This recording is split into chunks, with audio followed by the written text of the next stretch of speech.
Lo que vamos a hacer hoy va a ser estudiar algunas propiedades que tienen nuestros espacios normados cuando trabajamos con espacios normados de dimensión finita.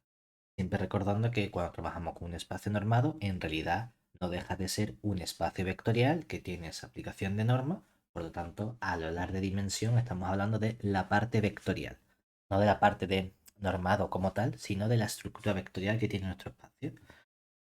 La idea de hoy, ver distintas propiedades que verifican en general y cómo podemos mejorarlas cuando trabajamos con esos espacios normados de dimensión finita.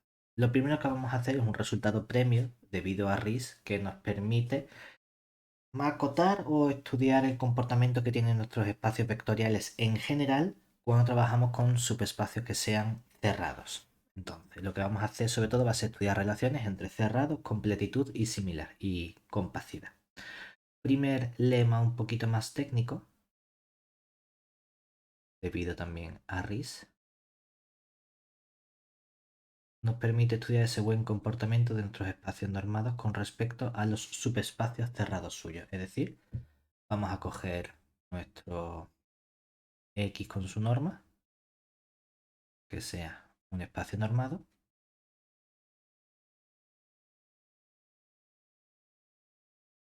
y vamos a coger unos subespacios, en principio vamos a poner Y y Z contenidos en X, que sean subespacios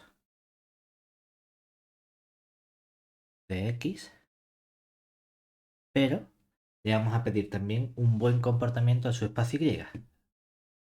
Vamos a pedirle que Y es un subconjunto del Z, de modo que es un subespacio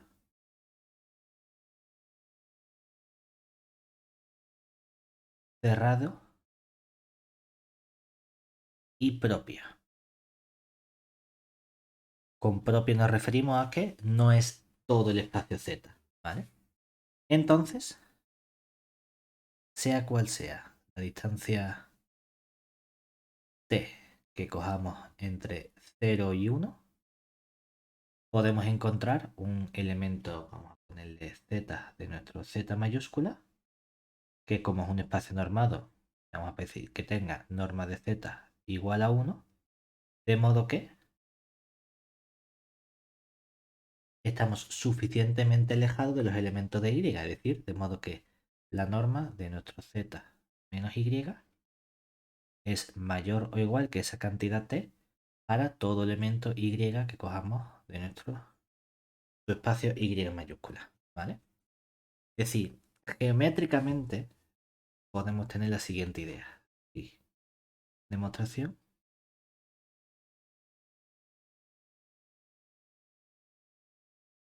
Y geométricamente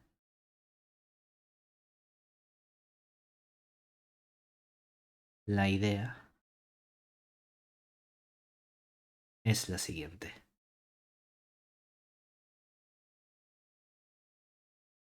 Es cierto que podemos poner todo nuestro espacio X grande por aquí. Dentro de ese X tenemos otro espacio Z por aquí. Y por último, dentro suyo tenemos un subespacio Y que sabemos que es cerrado, ¿no? Como todos son subespacios vectoriales, en particular hay un elemento que sabemos que tiene que estar en todos los subespacios vectoriales, que es el elemento 0. Pues, por ejemplo, colocamos el 0 aquí. Y podemos pensar en esa norma, precisamente como la distancia que tienen los elementos de el 0 a el elemento correspondiente, pensando en esa distancia inducida por la norma. Lo que nos está diciendo en cierto modo esta parte con esta representación es que para este elemento o para este subconjunto Y, que fijándonos en el comportamiento que tiene el elemento 0, podemos encontrar algo que esté a distancia 1 en Z. Pues, estamos por aquí. Algo así, por poner algo, ¿no? Y que digamos, pues vamos a suponer que todos estos elementos, ¿no?, son precisamente los Z, de modo que la norma de Z es exactamente 1, que esa distancia es 1 con respecto a ese elemento. Pues lo que nos está diciendo es que podemos encontrar un z, a lo mejor no es ese, a lo mejor lo tengo que hacer más grande, ¿no? Para decir, pues este es un poquito más chiquitito para que parezca que todo eso sale bien en el dibujito. ¿Vale? Pues que podemos encontrar un z dentro del conjunto z, de modo que todos los elementos y se alejan del z mínimo esa cantidad t. Es decir, que hay una diferencia, vamos a ponerle naranja, aquí, naranja, que todos los elementos que están aquí están mínimo a esa distancia t, y este huequecito que tenemos aquí en medio representa esa distancia t, por así decirlo. Y que todos los elementos del conjunto y están mínimo a una distancia t de ese elemento z. Y que podemos encontrar al menos un elemento z sobre esa circunferencia de radio 1 que aleja en función de ese valor t. No excesivamente alejado, ni tampoco excesivamente cercano. Es decir, entre 0 y 1 podemos encontrar eso en esa parte. Bueno, pues vamos a ver cómo podemos construirnos nosotros el elemento, porque la demostración de este resultado es una demostración constructiva en la que vamos a conseguir exactamente el elemento z. La idea, bueno, vamos a ver qué situación podemos tener con respecto a nuestro subespacio. Lo primero es que, como nuestro y contenido en z es un subespacio propio,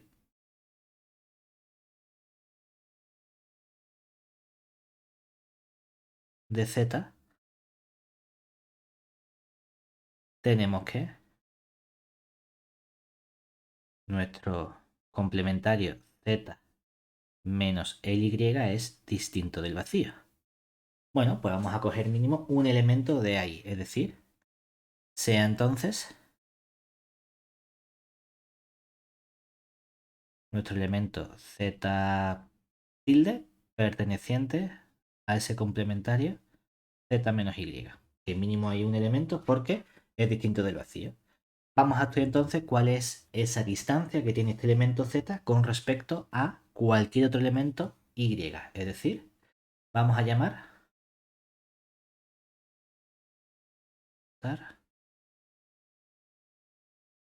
t tilde a la distancia que hay de ese elemento z tilde, cualquiera, que está en el z pero no en el y, a todo el conjunto y.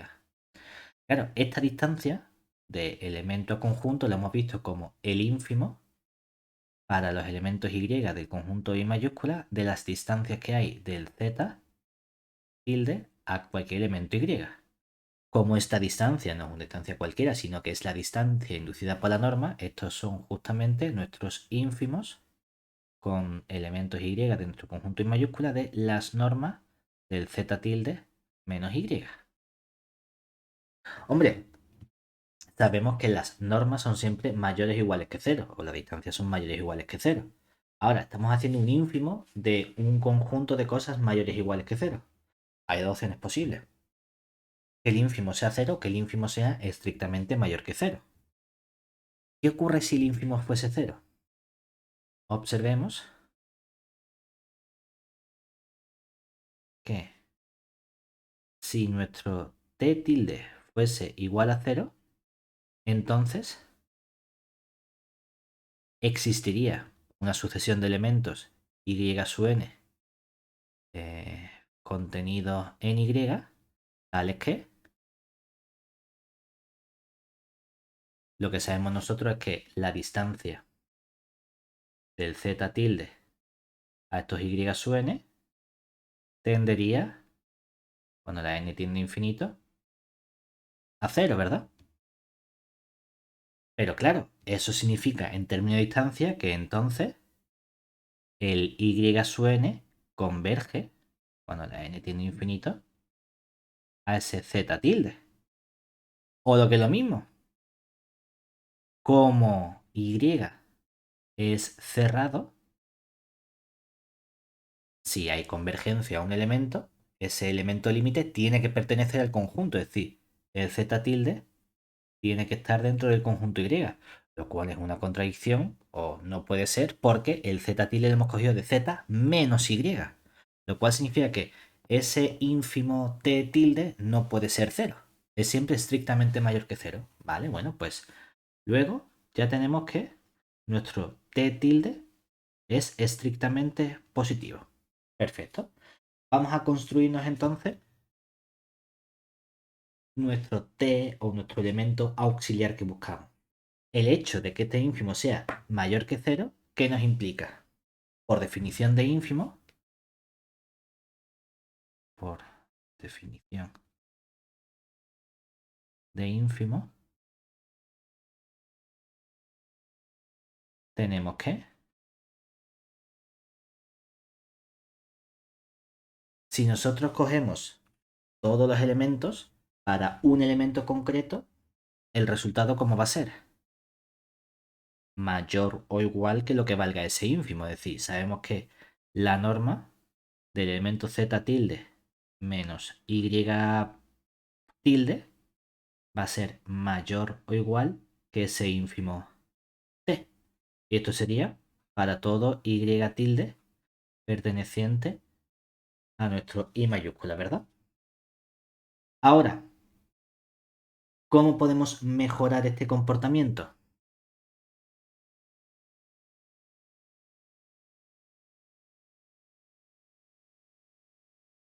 ¿Qué se nos ocurre? Esto es simplemente nuestra definición de ínfimo. Pero, por otro lado,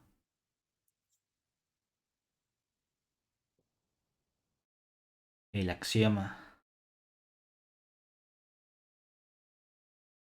del ínfimo nos garantiza, como cuando trabajamos con el axioma del supremo, garantiza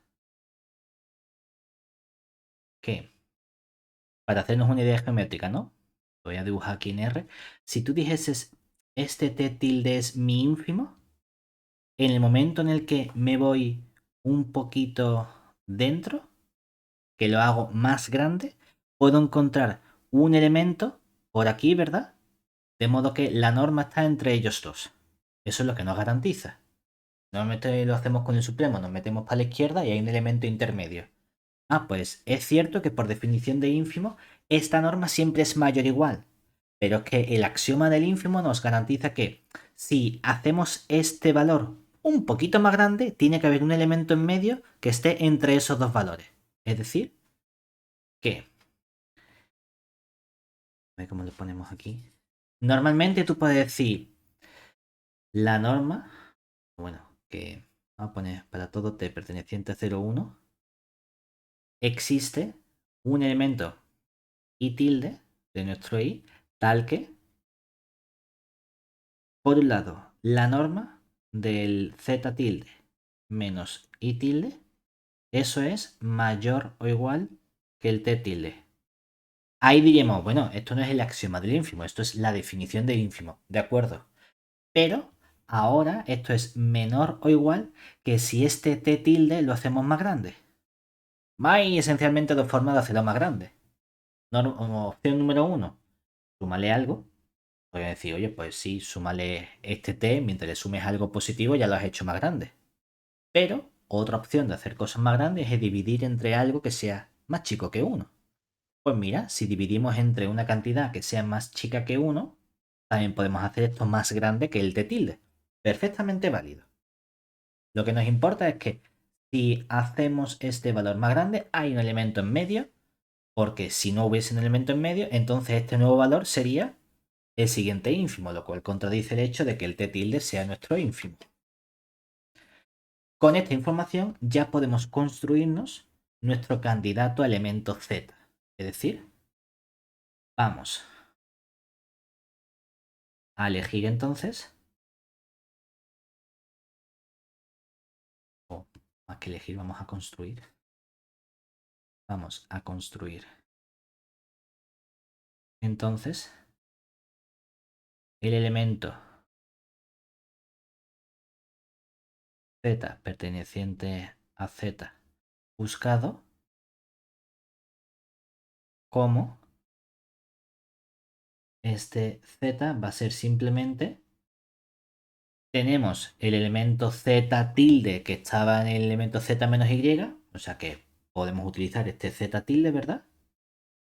Y ya tenemos un elemento y que verifica esta propiedad de la norma. Claro, ¿cuál es el problema de coger este elemento z? Que el elemento z que yo busco quiero que tenga norma 1. Bueno, no es excesivamente problemático construirte cosas de norma 1. De hecho, el elemento lo podemos construir a la norma que nos dé la gana. Como queremos norma 1, ¿cómo nos garantizamos que este z tenga norma 1? Pues cogemos todo esto y lo dividimos entre la norma del z tilde menos el y tilde. ¿Vale? Con lo cual, la norma del z efectivamente es igual a 1. Hombre, lo que nos falta por estudiar no era que la norma fuese 1 únicamente, sino que la norma de z menos y es mayor o igual que t, sea cual sea el elemento que cojamos, ¿verdad? Venga, vamos a ver cómo podemos estudiar esa acotación. Es decir, por otro lado, tenemos que... Nosotros ahora queremos estudiar la norma de ese z menos cualquier elemento y. Bueno, sabemos quién es el z. El z lo hemos construido como la norma de todo este z tilde menos y tilde partido la norma del z tilde menos y tilde en norma de todo eso menos el y. ¿Podríamos sacar esta norma fuera? Sí, podemos sacar la norma fuera, pero si sacamos la norma fuera como 1 partido norma del z tilde menos y tilde, tenemos que ajustar la parte dentro. Es verdad que nos queda aquí z tilde menos y tilde.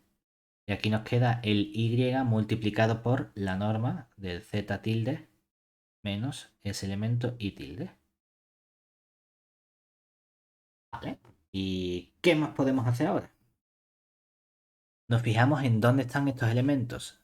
Es decir, aquí lo que tenemos realmente es este elemento con la norma del z tilde menos y tilde. Y aquí tenemos la norma del z tilde menos. Aquí, si juntamos estos elementos, tengo un y tilde más un y por la norma de z tilde menos y tilde. Y aquí norma. De momento sería para todo y perteneciente a nuestro conjunto y, ¿verdad?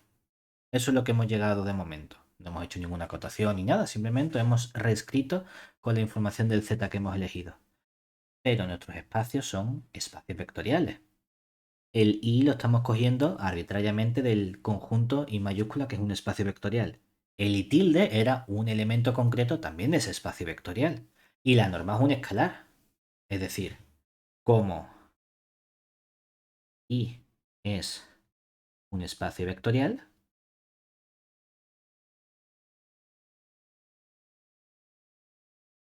tenemos que el elemento i tilde más i por la norma del z tilde menos i tilde pertenece a ese espacio vectorial. Por lo que, ¿qué ocurría con la norma del z tilde menos cualquier cosa que estuviese dentro del y? En particular, ese elemento i tilde más i por la norma del z tilde menos i tilde. Cuando habíamos Que era al cogido... menos t. ¿Eh?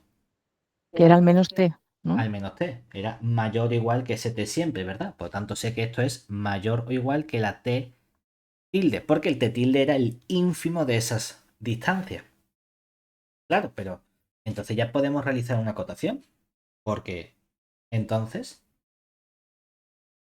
¿qué hemos conseguido? Que nuestro norma del z menos i es mayor o igual que ¿quién?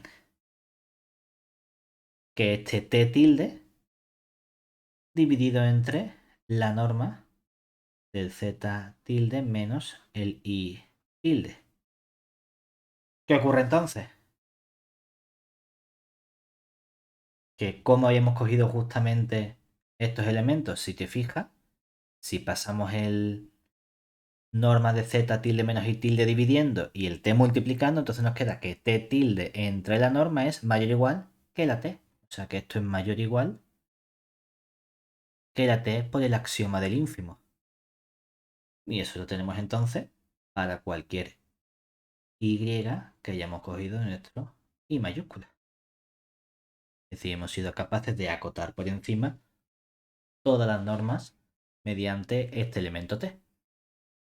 ¿Bien hasta ahí? Que se ha fundamentado Sí, en elegir el elemento adecuado para ir acotando con ese axioma del ínfimo. Como consecuencia, tenemos un primer resultado corolario que nos dice o nos intenta afirmar cuándo podemos mejorar un poco esa norma. Lo digo porque si te fijas en este resultado, realmente lo que está diciendo es que esta t la puedes coger tan cercana a cero como quiera, que dices, bueno, pues sí, claro, a ver, la distancia las puedo elegir suficientemente cerca y se acercan a cero, no hay ningún problema. Pero lo guay es que también el t lo puedes coger tan cercano a uno como tú quieras. Lo que pasa es que no es el modo habitual en el que nos gusta a nosotros pensar las cosas cercanas a uno. Un modo habitual de decir, oye, que algo veas que está cercano a uno es uno menos, vamos a restarle un poquito, porque así se ve claramente que como mucho es uno y puede ser más chico que uno. Eso es otra representación de este mismo resultado. Oye, pues vamos a reescribirlo de ese modo, es decir, corolario, si cogemos nuestro elemento, es decir, sea nuestro x con su norma, un espacio normado,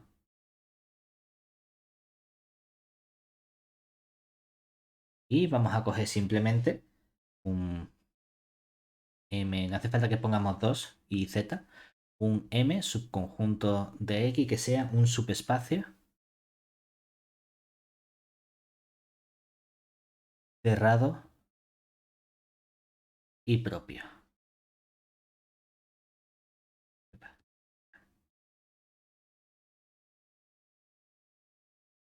Entonces,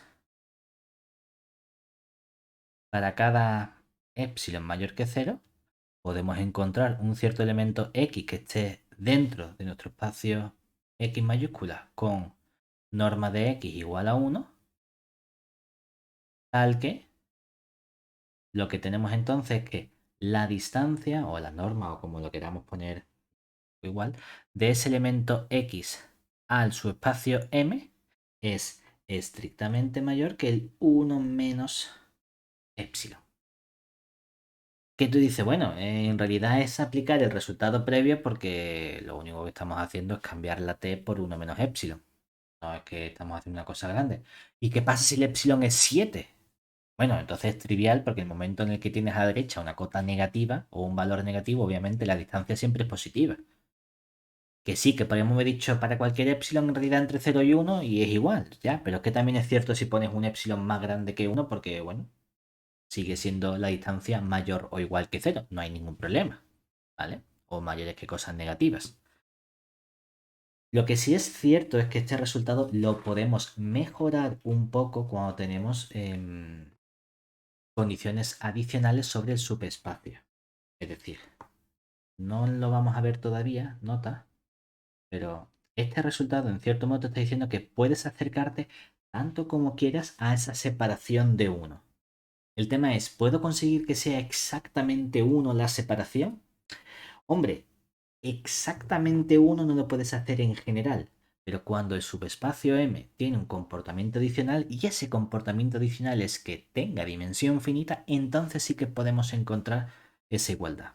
Es decir, si el subespacio M contenido en X además tiene dimensión finita,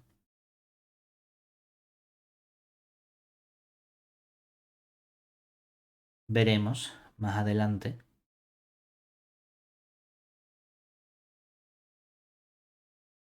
que una aplicación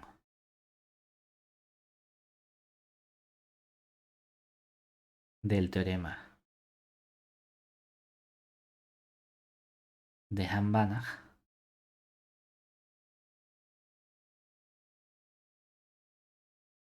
nos permite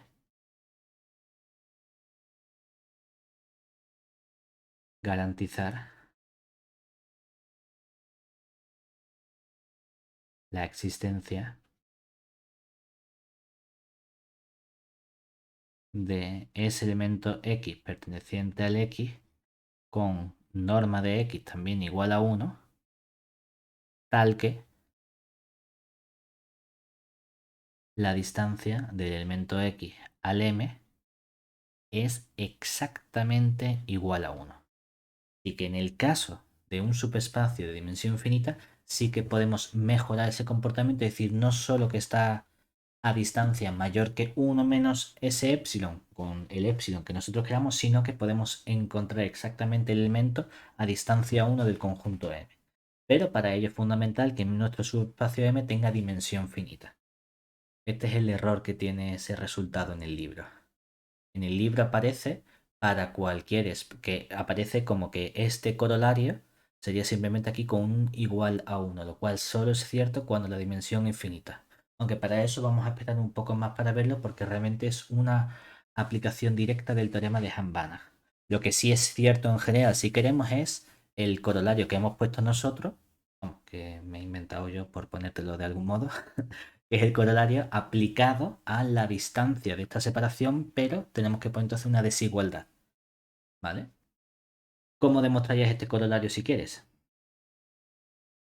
Vamos, ya te digo, aplicamos el resultado anterior, sabemos que la distancia del X al M es el ínfimo de esas normas, la norma del X, el elemento Y, es mayor o igual que el T, y cogemos el T simplemente como 1 menos epsilon. Ya está, si es que no tiene nada más. Por eso de verdad este es un corolario corolario, es decir, que cambia la T por 1 menos epsilon y ya lo tienes hecho. Pero lo que pide o lo que aparece en el libro de poner esa igualdad a 1 solo lo podemos hacer con dimensión finita. Si no, no es cierto. Y todo lo que vamos a ver hoy precisamente es ver cómo cambian algunos resultados cuando añadimos esas condiciones de dimensión finita sobre nuestro subespacio. Lo primero que podemos hacer sería precisamente ver un concepto que hemos estudiado de compacidad con respecto al comportamiento que tenía la bola unidad. Y vamos a ver que eso tiene un buen comportamiento cuando el espacio sea de dimensión finita. Es decir, primer resultado importante que es debido a Riesz, teorema,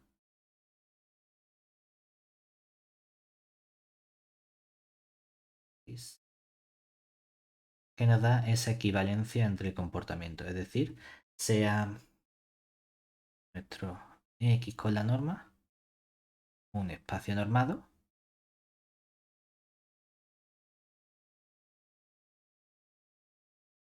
entonces son equivalentes.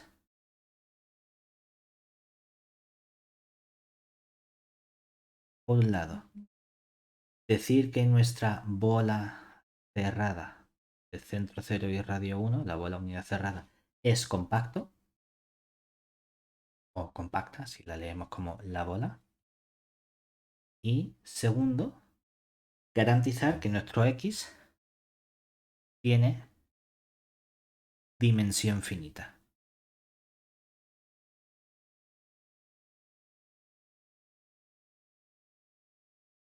Es decir, que estudiar el comportamiento de la bola unidad cerrada es suficiente para conseguir información sobre nuestro subespacio vectorial o nuestro espacio normado X correspondiente. Bueno, vamos a ver cómo podemos hacerlo. Vamos a comenzar con un implicador. Y demostración, a lo mejor la que puede ser un poquito más compleja, que es garantizar que eso nos da la dimensión finita. Es decir, 1 implica 2. Aquí lo que sabemos es que nuestra bola unidad cerrada es compacta. Entonces, si queremos probar que X tiene dimensión finita, podemos hacerlo por reducción al absurdo. Es decir, supongamos por reducción al absurdo que X tiene dimensión infinita. Lo cual lo que implica es que con respecto a las bases de Hamel vamos a necesitar una base de Hamel que tenga infinitos elementos. No vamos a poder tener nunca una base de Hamel con una cantidad finita de elementos. Bueno, En particular podemos coger un elemento de nuestro espacio vectorial X, cualquiera que tenga norma 1. Seguro que va a haber uno, porque si no, lo podemos construir diciendo cojo uno y divido entre su norma. No hay ningún problema, puede ser un espacio vectorial. Venga, pues vamos a coger, vamos a considerar un elemento, llamarlo x1, perteneciente al x, de modo que la norma de x sea igual a 1. Mínimo hay un elemento. Entonces, llamamos o definimos nuestro espacio I1. Claro, si queremos aplicar el lema anterior, necesitamos subespacios vectoriales. Lo que tengo es un elemento, un vector de ese espacio vectorial. El modo sencillo de conseguir un espacio vectorial a partir de un elemento es conseguir el espacio generado por dicho elemento o el span lineal de dicho Span. elemento. En esta asignatura, ¿cómo dijimos que lo poníamos? ¿Con span o con el de este picudo? Creo que habíamos dicho con span al final. Vale, pues ponemos entonces nuestro... Podemos poner o bien el span formado por... No me acuerdo si ponía paréntesis x1 o si poníamos la llave solo. Le ponemos así o si ponemos simplemente el espacio generado por este elemento x1. Lo mismo es que lo mismo, simplemente notación, ¿vale? Claro, ¿qué ocurre con este espacio generado? Sabemos que es un subespacio del X, ¿verdad? Y además, ¿qué tipo de subespacio es? Es un Propio. subespacio propio. Claro, no puede darme el total, ¿verdad? ¿Por qué? Porque X tiene dimensión infinita. Necesita Mm. infinitos elementos para generarlo. Si lo consigo generar por uno, contradice el hecho que tenga dimensión finita. Y además sabemos que todos los subespacios vectoriales de dimensión finita son subespacios cerrados. Por lo tanto, este conjunto es un subespacio propio y cerrado de nuestro X. ¿Qué hemos visto entonces? Si tenemos un subespacio propio y cerrado, el lema anterior me dice, pues elige cualquier separación entre 0 y 1. Vas a encontrar un elemento que esté suficientemente separado de todos los elementos de este espacio. Es decir, entonces, gracias al lema previo, o al lema inicial, para todo t perteneciente a 0, 1, podemos encontrar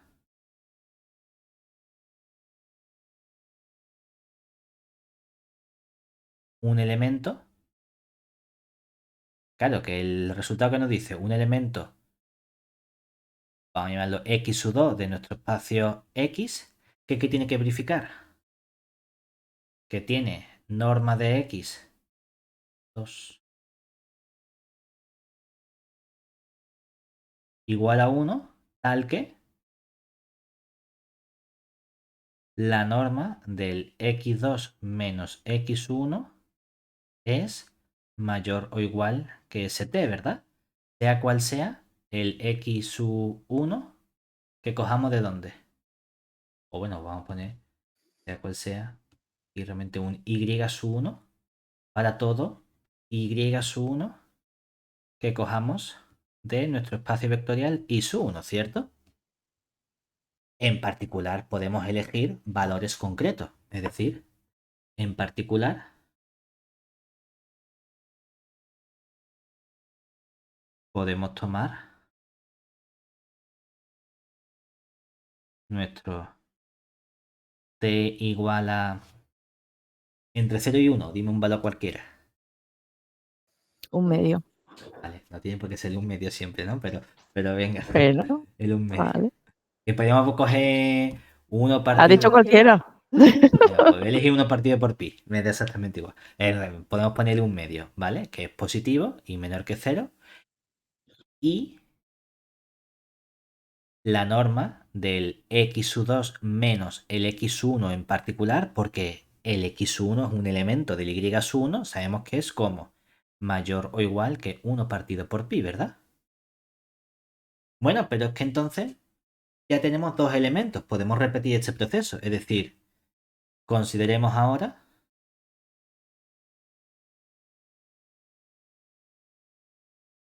el elemento o el conjunto y sub 2 que va a ser el span generado por ese elemento x1 que teníamos inicialmente y este elemento x2 que acabamos de construirnos ahora.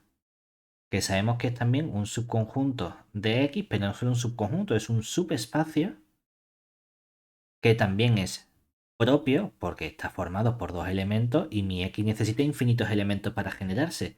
Y como tiene una cantidad finita, todos los subespacios vectoriales de dimensión finita sabemos que son cerrados, por lo tanto, subespacio propio y cerrado de X. ¿Qué sabemos? Aplicamos el lema de nuevo, es decir, luego, para todo t perteneciente a 0,1, podemos encontrar un elemento, vamos a llamarlo x sub 3, que esté en nuestro conjunto X, de modo que la norma del x3 sea igual a 1, tal que la distancia o la norma del x3 a cualquier elemento y sub 2 sea mayor o igual que st para todo y sub 2 que cojamos del espacio vectorial y sub 2. En particular, tomando de nuevo nuestro t igual al 1 partido por pi, tenemos que la norma del x3, y como es para cualquier elemento y sub 2, puedo coger el que lo genera x sub 1, que es mayor o igual que 1 partido por pi, y la norma del x3 menos x sub 2 es también mayor o igual que 1 partido por pi. Y ahora seguimos con este argumento. Tenemos esta construcción donde de forma iterativa nos construimos una sucesión de subespacios vectoriales y de elementos que los generan a cada uno, donde como siempre tenemos una cantidad finita que conseguimos. Bueno, pues que iterando este argumento,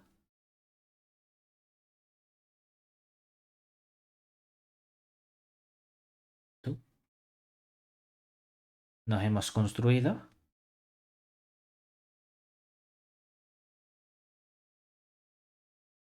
una sucesión x sub n que está en nuestro conjunto X, de modo que la norma de cada x sub n es exactamente igual a 1 para todo n, y además, ¿qué pasa con la norma de cada x sub n menos x sub m? Que siempre es la misma. No sé si siempre es la misma. Bueno, que, que, Sé es- que que es es, no, que es al menos una cierta 1 cantidad. partido de pi, ¿verdad? Siempre es Sí. más grande que esa cantidad. Y esto es para cualquiera n y m pertenecientes naturales, obviamente con n distinto de m, ¿no? Porque el caso en el que sean iguales sí que es cero. Pero, ¿qué pasa entonces con esta sucesión que tenemos aquí? Si siempre está acotada inferiormente por una cantidad estrictamente positiva, esta sucesión, ¿qué le ocurre? No solo la sucesión no es de Cauchy, sino que no puedo encontrar ninguna subsucesión suya que lo sea. Es decir, tenemos así que x sub n, contenido en x, no es de Cauchy ni posee ninguna subsucesión suya convergente, ¿verdad? Ujú.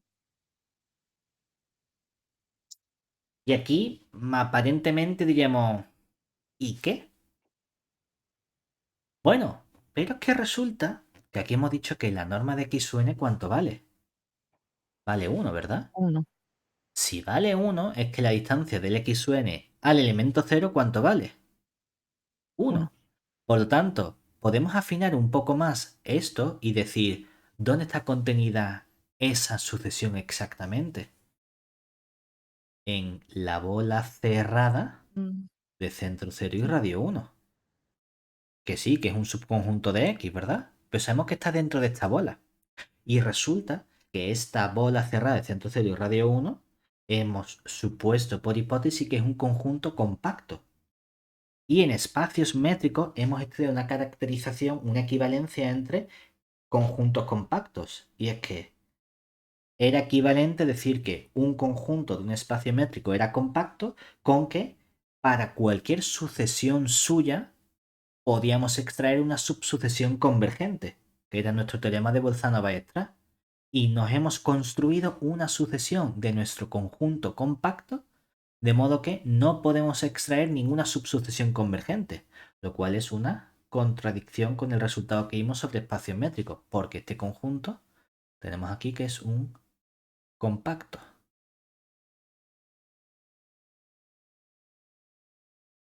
¿Bien hasta ahí?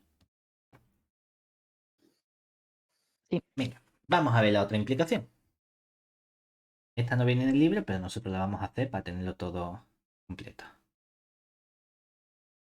Y además esta te debería recordar muchísimo a lo que hacíamos en espacios de Hilbert, ¿vale? Vamos a hacer un pequeño atisbo de lo que vamos a ver en los próximos días. Entonces, ahora lo que partimos es que la dimensión de nuestro espacio es finita, es decir, si la dimensión de X es finita, podemos suponer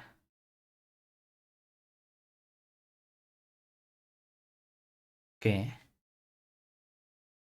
dimensión de X es igual a n, donde nuestro n es un cierto número natural.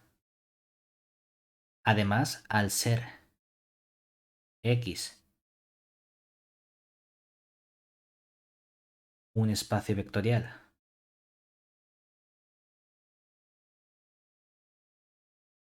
sobre el cuerpo K. A mí me gusta poner K, en el libro ponen E. A mí me gusta más poner la K.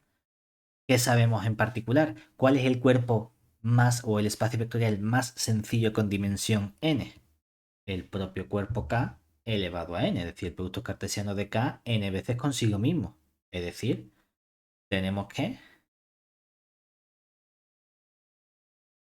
si cojo mi espacio vectorial K elevado a n, esto es un espacio vectorial que tiene dimensión n.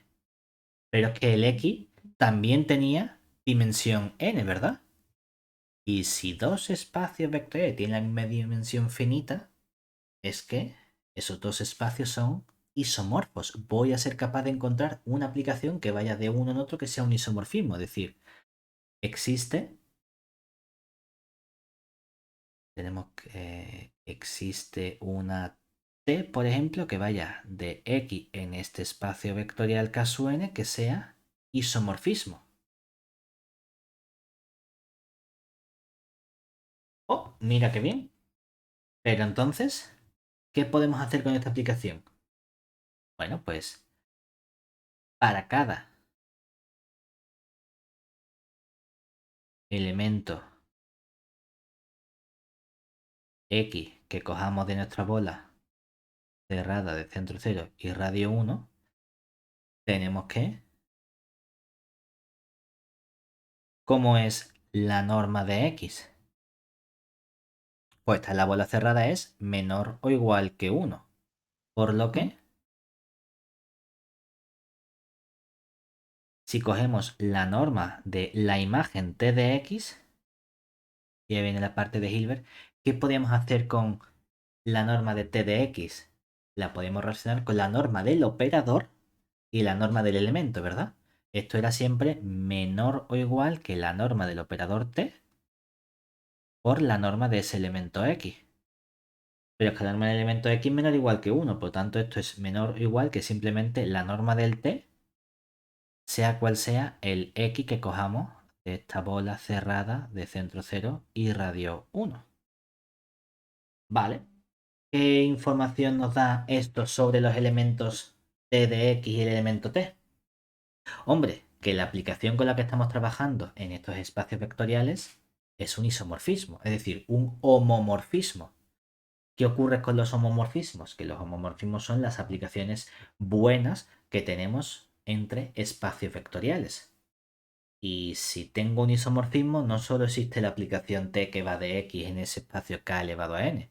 Como es biyectiva, existe también la aplicación inversa y esa aplicación inversa también es un homomorfismo entre los espacios vectoriales y además también es biyectiva. Es decir, que en el momento en el que una aplicación es biyectiva, la inversa también es biyectiva. Es decir, al ser t un isomorfismo, tenemos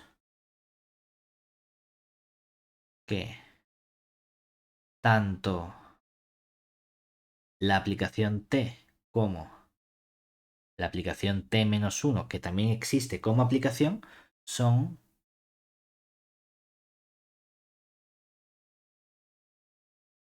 operadores lineales, es decir, nuestros homomorfismos, pero además acotados. ¿Y qué vimos en Hilbert? Que si tenemos estos operadores lineales acotados entre nuestros espacios vectoriales, en particular, podemos hablar de continuidad de esos operadores, es decir, que t y t-1 son continuos. Continuos. Vale, estaba pensando que escribía en español. ¿Eso qué significa entonces? Que ya podemos estudiar el comportamiento que tienen nuestras bolas con estos elementos. Claro, ¿por qué? Porque de este modo tenemos que ¿qué tipo de conjunto es mi bola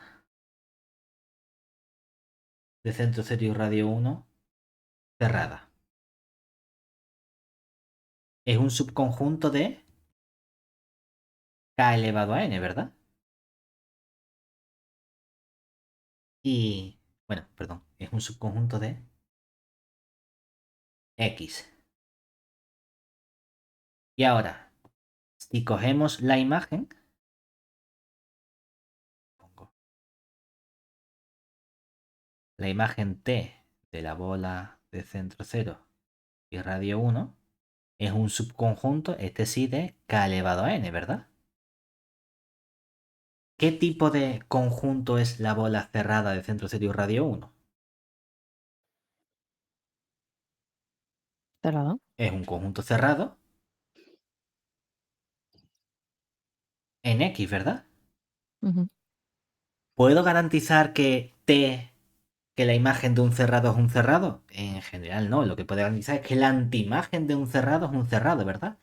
Pero resulta que la antiimagen T-1 es continua. Si la antiimagen es continua, la antiimagen de la antiimagen, que es la imagen, sí que es un cerrado. Por lo tanto, este conjunto es cerrado en k elevado a n. Mira que bien, ya tengo este conjunto cerrado en k elevado a n, ¿verdad? Pero, ¿qué ocurre entonces? Que esta dimensión que tenemos aquí, ¿cómo es? Finita. La imagen, ¿cómo es también? La imagen de esta bola es una imagen acotada. En k elevado a n, los conjuntos que son cerrados y acotados, ¿cómo son? Compactos. Exactamente. Precisamente porque, como previamente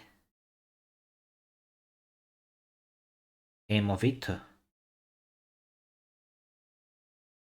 que la norma de t de x era menor o igual que la norma de t, que es finito, para cada x perteneciente a la bola cerrada de centro 0 y radio 1, tenemos que este conjunto T de la bola cerrada de centro 0 y radio 1 es acotado. Por lo que es compacto. Pero finalmente, ¿qué podemos concluir? Este conjunto T de la bola de centro 0 y radio 1 cerrada, esto es un compacto, ¿verdad? ¿Y qué más tenemos? La antiimagen, ¿cómo es? Es la antiimagen de una aplicación continua, ¿verdad? Ujú. Y las aplicaciones continuas sí que mandas compactos en compactos. Por lo tanto, Sí. todo este conjunto es también un compacto. Pero esta aplicación T es biyectiva. Como la T es biyectiva, normalmente no podemos intercambiar o cancelar las inversas entre sí, pero al ser biyectiva, la antiimagen de la imagen es justamente el conjunto B de centro 0 y radio 1. ¿Qué implica eso? Que esta bola de centro 0 y radio 1 es un conjunto compacto que era justamente lo que queríamos probar. Y ya tenemos nuestro resultado listo. ¿Bien hasta ahí? Sí. Venga, así ya tenemos completo y este era nuestro argumento más o menos de Hilbert sobre todo.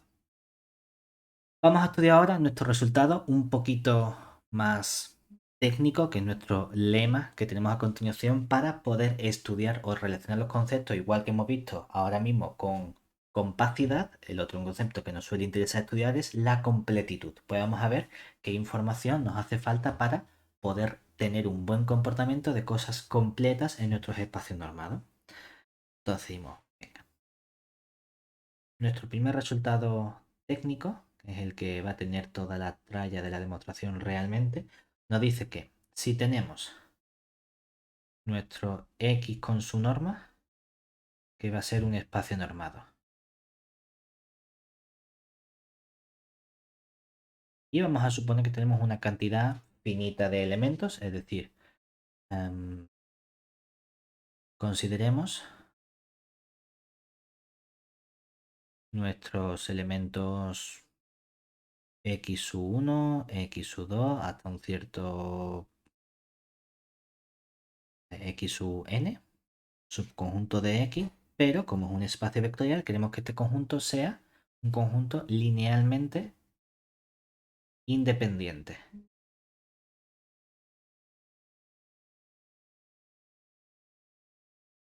Ojo, que no estamos hablando todavía de que nuestro X tenga que tener dimensión finita o no. Si es finita, lo más sencillo es que trabajemos con la base, pero si no es finita, mientras tengamos un conjunto linealmente independiente, vamos a ver a qué información podemos acceder con respecto a este conjunto. Bueno, pues entonces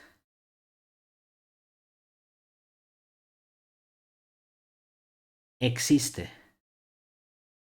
una constante C positiva tal que para cualquier combinación lineal, es decir, para cualquiera escalares alfa 1, alfa 2 hasta alfa n pertenecientes a nuestro cuerpo K del espacio vectorial, que sean escalares, se tiene que, si estudiamos la combinación lineal de los elementos, es decir, el elemento alfa 1 por el x1 más el alfa 2 por el x2 más el alfa n por el xn, y estudiamos la norma de esa combinación lineal, esto lo podemos acotar por esa constante c que tenemos aquí por la suma de los módulos de estos escalares alfa 1 más módulo del alfa 2 más módulo del alfa n. Es decir, que hay una constante universal, que solemos decir entonces, para cualquier tipo de combinación lineal de estos elementos. Bueno, vamos a ver cómo podemos demostrarlo. Estos son, con diferencia habitualmente en análisis funcional, los lemas más tediosos de demostrar, porque son los que de repente en una demostración te has encontrado de por medio de, si esto fuese verdad, vale, pues vamos a pelearnos para ver cómo somos capaces de conseguir estas acotaciones. Entonces, demostración.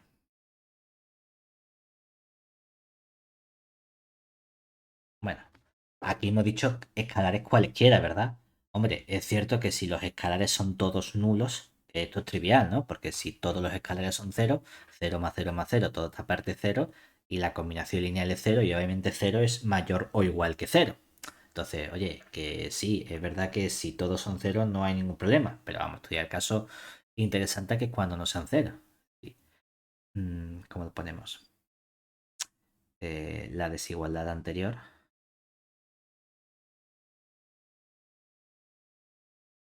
es trivial si alfa 1 es igual que alfa 2, que es igual que alfa n, que es igual a cero. Por lo que supongamos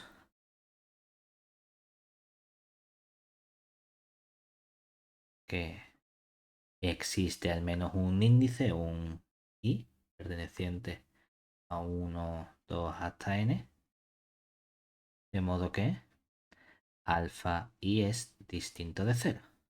Es decir, que si cogemos esta suma, nuestra suma alfa 1 más alfa 2 más alfa n, esta suma va a ser distinta de cero mínimo, aunque sea por s alfa i. Como tenemos esta suma, vamos a ponerle a esta suma un nombre, vamos a llamarla, no sé, ¿qué le pone? Ese, hijo, no lo pienses tanto de suma, Iba a poner ¿no? alfa, pero bueno, vale, venga, suma. ¿Es mayúscula o minúscula? Mayúscula. Mayúscula. Pensando yo en alfa. Venga, tenemos nuestro s, que lo que sabemos es que eh, no solo el s es distinto de cero, sino que además el s es estrictamente positivo, ¿no? Muy bien, entonces, ¿cómo podemos seguir trabajando con estas cosas? Vamos a estudiar qué tenemos aquí. Realmente, si te fijas, tenemos una desigualdad donde esa norma es mayor o igual que la constante c por esto. La parte derecha es positiva, lo mismo me da pasar esta parte a la izquierda dividiendo y probar que todo eso es mayor o igual que c, porque se parece un poco a esa desigualdad que vimos antes con las constantes mayores o iguales que ese t entre 0 y 1. Ojo, que la c aquí simplemente es positiva. Pero bueno, observemos observemos que podemos reescribir la desigualdad anterior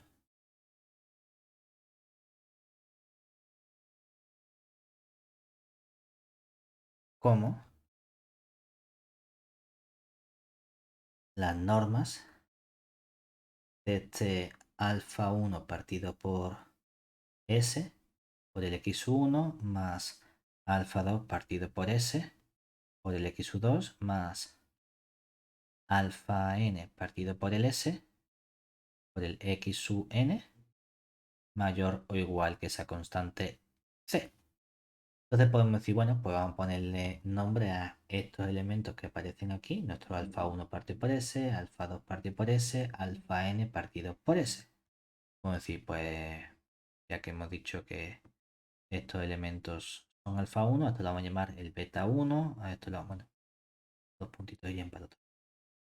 Beta 1 de este va a ser beta 2, este va a ser en total nuestro beta sub n. ¿Dónde? Entonces, ¿qué pasa con el módulo de beta 1 más el módulo de beta 2 más el módulo del beta n? Claro, esto es lo mismo que coger el alfa 1 partido por s más el alfa 2 partido por s más el alfa n partido por esta s, que es lo mismo que la s entre la s, nos queda que esto es igual a 1. Bueno, pues si lo reescribimos de este modo, lo que tenemos que trabajar entonces es con unos escalares que tienen módulo 1. Nosotros queremos ver que todo esto está acotado por esa cantidad C. Entonces, si nos cuesta de forma directa, el modo estándar de razonar es reducción al absurdo. Supongamos que no es posible y que esto es menor que C. Es decir, supongamos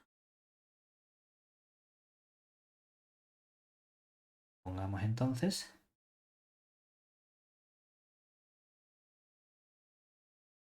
por reducción al absurdo que lo que tenemos que probar que es, si estamos probando o queremos ver que no es cierto esto, ¿qué teníamos que garantizar entonces?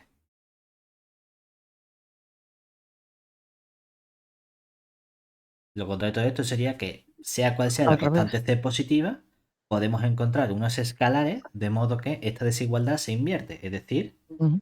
ver que para todo C mayor que 0 existen beta 1, beta 2 hasta beta n escalares con la suma de este beta 1 más beta 2 más el beta n igual a 1, tales que la desigualdad se invierte, que la norma del beta 1 x1 más beta 2 x2 más beta n xn es menor estricto que esa constante c, que está acotado por ese elemento, ¿vale? Bueno, ¿y qué ocurre si eso está acotado?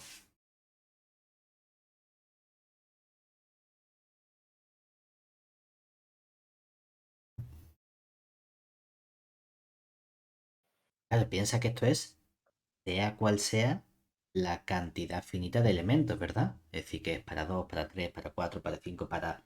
Da igual exactamente qué ocurre con todo esto. Diga, aquí hemos puesto una cantidad x o n inicial, pero que es sea cual sea la combinación que nosotros hagamos, ¿no? Entonces decimos, vale, si esto ocurre, en particular,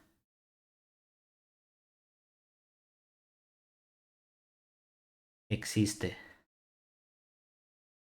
una cantidad infinita de elementos donde esto ocurre de este modo. Es decir, ¿cómo lo ponemos? Existe una sucesión. Vamos a ponerle de elementos y sub m, cambiar con la n, que estén en nuestro espacio vectorial, que hemos llamado x, de modo que cada y sub m se expresa como una combinación de los elementos de nuestro conjunto linealmente independiente. Es decir, lo podemos expresar como un beta sub 1 por el x1. Bueno, como de cada coeficiente depende, vamos a ponerle beta 1 per m por el x1 más beta 2 super m por el x2 más beta n super m por el x sub n. Es decir, hacemos esta combinación. Es como si dijese, este elemento de aquí lo llamo y. Bueno, eso lo puedo hacer con una cantidad infinita de elementos. Una para cada constante, por así decir, la que tú quieras, si te apetece. Entonces, cogemos estas combinaciones y que cumplen cada uno de estos elementos que tenemos aquí.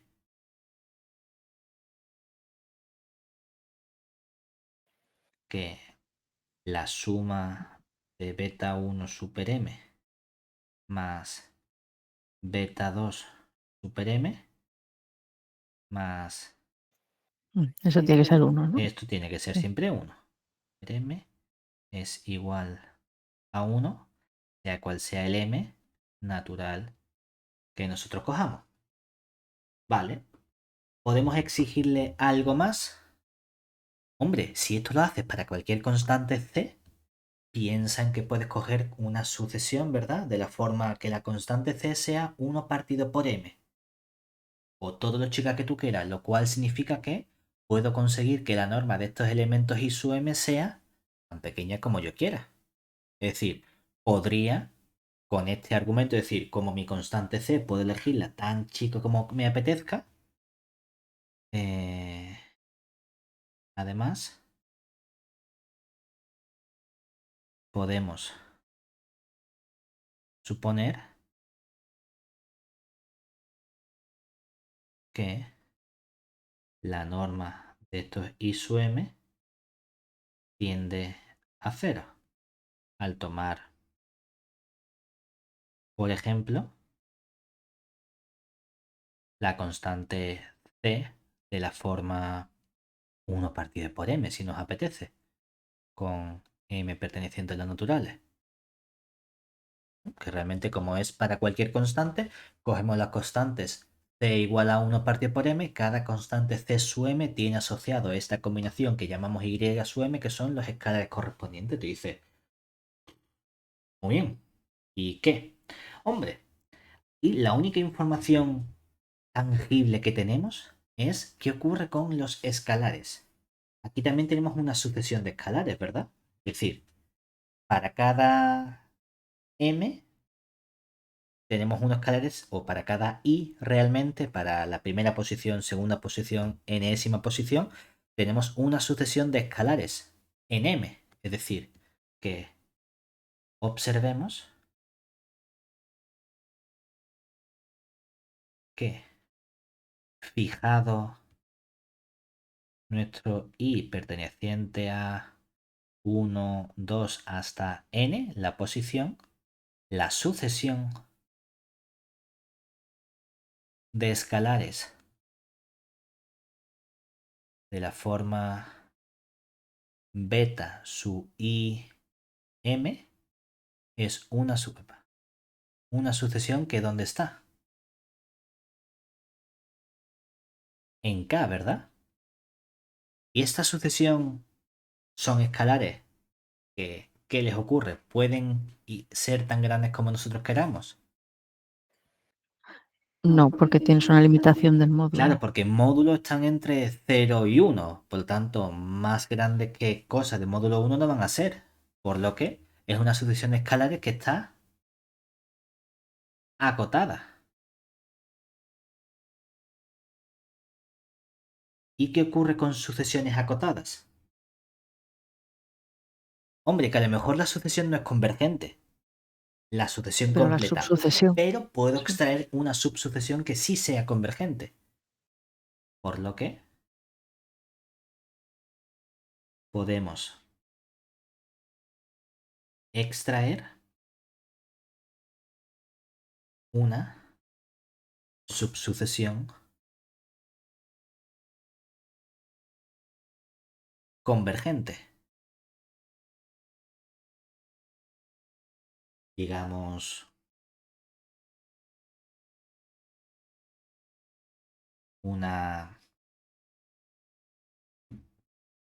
gamma sub i super m contenida en nuestro beta sub i super m subsucesión.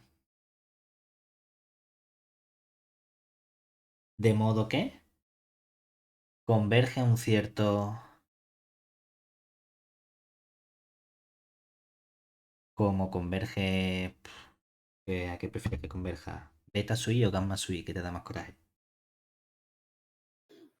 Gamma soy. Gamma sub i, que es un elemento del cuerpo. ¿Vale? Además, si nos fijamos, los elementos beta están asociados a una subsucesión también de los y, porque con cada subsucesión de escalares me construye la combinación correspondiente y eso me da una subsucesión de la sucesión y sub n original, ¿verdad? Es decir, en particular,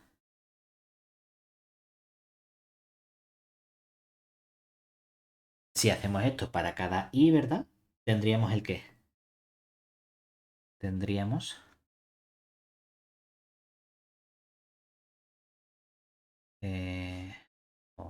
tendríamos una subsucesión, podemos llamarlo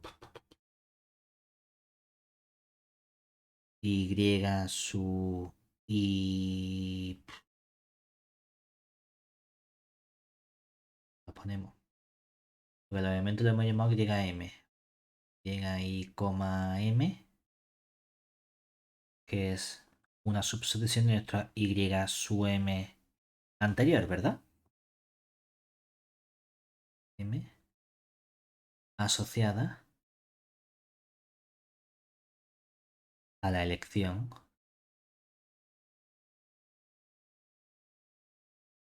de los coeficientes anteriores o de los escalares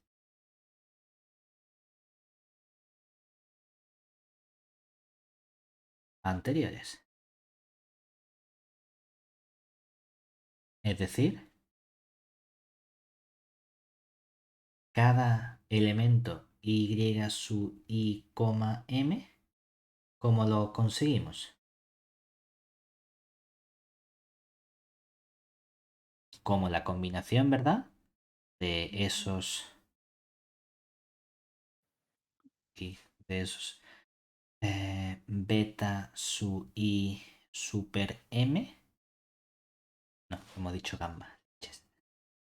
La subsucesión serían los gamma sub i super m por esos elementos x sub i correspondientes.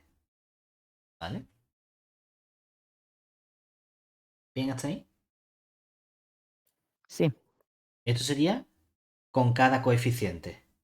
Claro, si nosotros hacemos esto con cada coeficiente, es decir, para todo i desde 1, 2 hasta n, podemos entonces hacer la combinación de todos esos elementos, ¿verdad? Y construimos entonces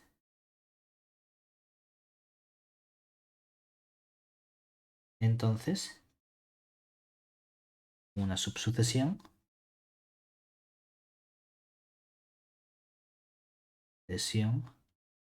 que sería y sub nm en total contenida en nuestra i sub m, donde cada YNM es justamente la combinación lineal de todos estos elementos que nos hemos construido. Es decir, la suma desde el i igual a 1 hasta n de esos coeficientes que hemos obtenido. Vamos a llamarlos los gamma sub i super m por estos x sub i. ¿Dónde? ¿Qué ocurre con todos estos elementos? Estos gamma sub i super m hemos dicho que convergen ¿a quién? A esos elementos gamma sub i escalares, ¿verdad? Y también sabemos que toda la suma de esos coeficientes que verificaba, que la suma siempre valía 1, es decir, que 1. siempre que sumamos todos estos desde 1 hasta n de los módulos de cada gamma sub i super m, esto suma 1 también para cada m natural. Vale. ¿Qué implica eso entonces? Que este elemento de la sucesión y sub nm, ¿a qué va a converger cuando la m tiene infinito? Como convergen los escalares y los x sub i están fijos, ¿verdad? Tenemos que, entonces, nuestro YNM es esta suma desde igual a 1 hasta n de los gamma sub i m por los x sub i, que eso converge cuando la m tiende a infinito a un elemento que es la suma desde igual a 1 a n de los gamma sub i por los x sub i. Y este elemento lo podemos llamar si queremos y, ¿vale? ¿Qué pasa con ese elemento y? Que los gamma sui, esos límites, siguen manteniendo que el módulo de los gamma sui sigue sumando 1, porque todas las cosas que teníamos convergen a algo de módulo 1. Pero, ¿qué tenemos entonces sobre este elemento y? Todos los coeficientes suman 1 en módulo, ¿verdad? Mínimo tiene que haber un coeficiente que no sea 0. Lo cual implica que este elemento y, ¿cómo tiene que ser? distinto de 0. Es Distinto decir, de 0. por lo tanto, pues bueno, aquí, lo cual implica que nuestro y es distinto de 0. Vale. Pero, por otro lado,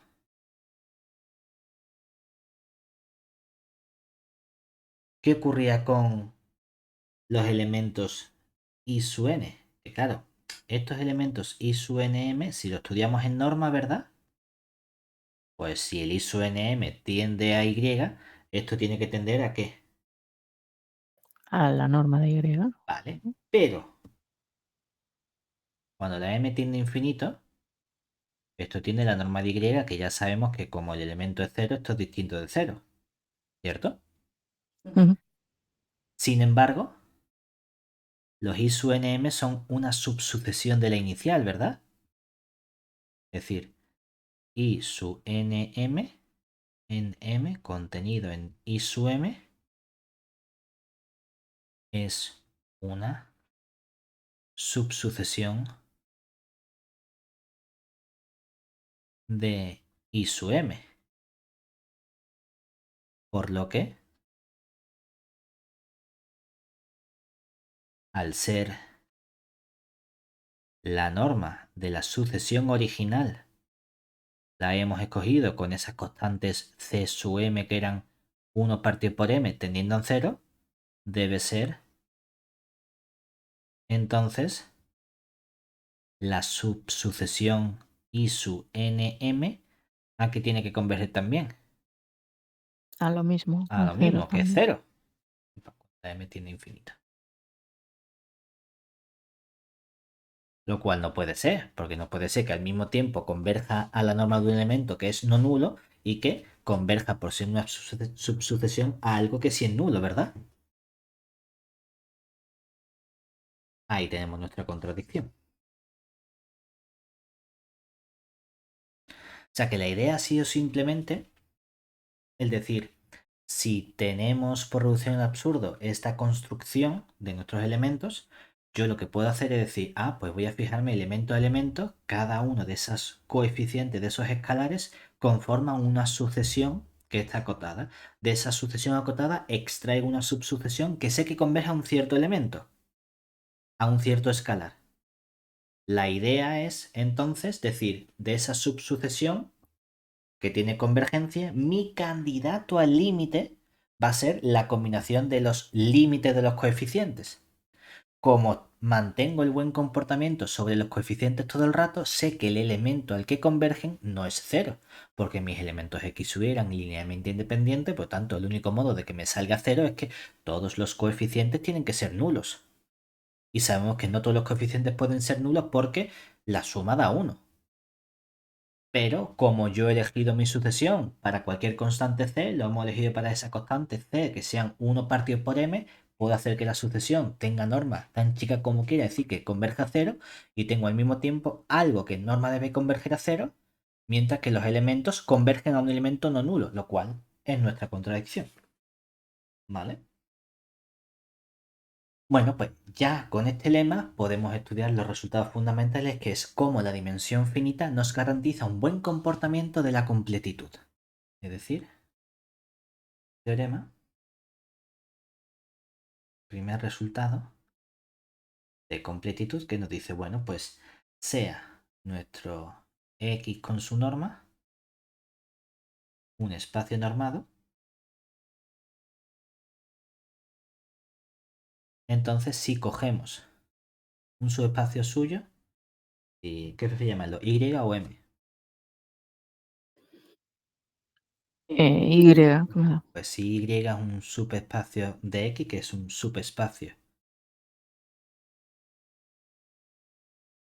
con dimensión finita, entonces nuestro Y es completo. Es decir, toda sucesión que cojamos del Y va a ser convergente. O toda sucesión de Cauchy del Y va a ser convergente. Bueno, vamos a probarlo precisamente. Es decir, demostración. Para probar la completitud necesitamos ver que toda sucesión de Cauchy que tengamos en este conjunto es una sucesión convergente. Lo único que sabemos es que el Y tiene dimensión finita, es decir, como Y tiene dimensión finita, es decir, dimensión de Y va a ser igual a un cierto, a poner n mayúscula con n mayúscula natural, podemos elegir, como llamar a lo mejor y suena los elementos de la sucesión, vamos a poner S1, S2 hasta SN mayúscula, contenido en I que sea base, ¿vale? Ahora, cogemos una sucesión arbitraria de Cauchy, es decir, sea nuestra Y sub n, con n perteneciente a los naturales, subconjunto de I, una sucesión de Cauchy. Nuestro objetivo es probar que esa sucesión es convergente.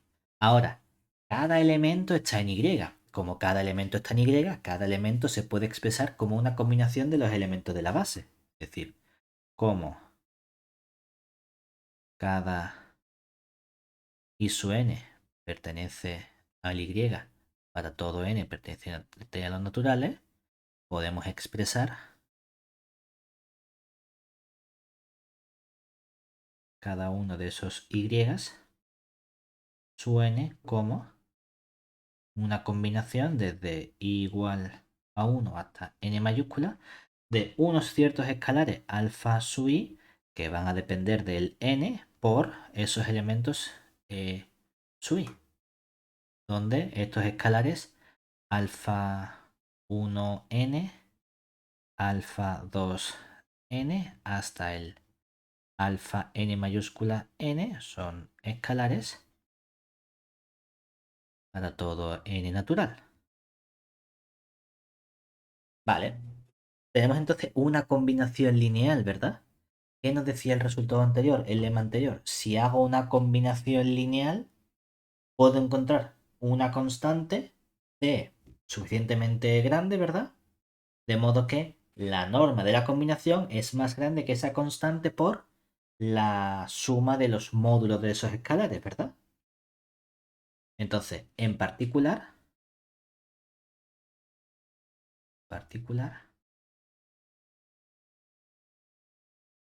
por el lema anterior,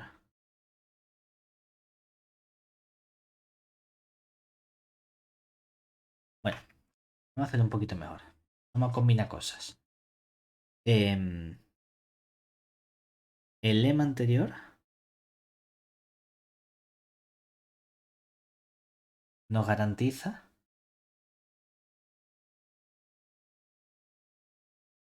que,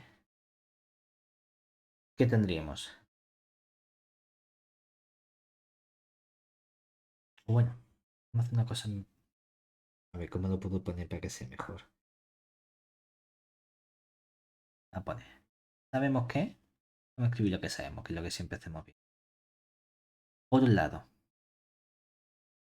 la sucesión y su n la hemos llamado, ¿verdad? Tenido en i es de Cauchy. Es decir, que sea de Cauchy garantiza que para cualquier epsilon mayor que 0 existe un cierto n0 natural tal que la norma de los y sub, vamos a poner m menos y sub k es menor que ese epsilon, ¿verdad? Para cualquiera m y k mayores o iguales que ese n0, ¿cierto?